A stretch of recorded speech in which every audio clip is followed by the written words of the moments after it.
बच्चे को जन्म देते हुए माँ का इंतकाल हो जाता है। लेकिन शौहर को उसकी बीवी की नसीहत याद होती है कि इस बच्चे का ख्याल रखने।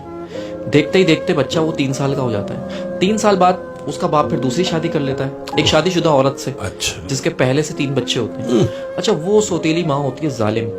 वो उस यतीम बच्चे पे बहुत जुल्म करती है। एक दिन ऐसा ही होता है, उस सौतेली माँ की फैमिली आती है दावत पे और वो यतीम बच्चा भी बैठ जाता है खाना खाने के लिए। तो वो यतीम बच्चा चावल गिरा देता है। तो उसकी सौतेली माँ उसको उठाती है, उसको 2 थप्पड़ मारती है और फिर उसकी चावल की प्लेट के साथ उसको बालकनी में बिठा देती है, सर्दियों की रातों में शीशा बंद करके। अपने बच्चों से हटा के।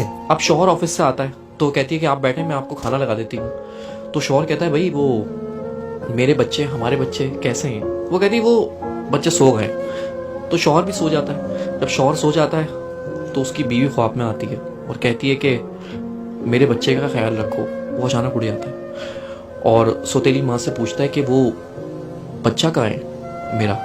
उसने बोला वो तो सो रहा है, आप बेफिक्र होकर सो जाए। वो सो गया, बच्चे सो रहे सारे एक साथ। फिर वो सो जाता है उसका मियाँ।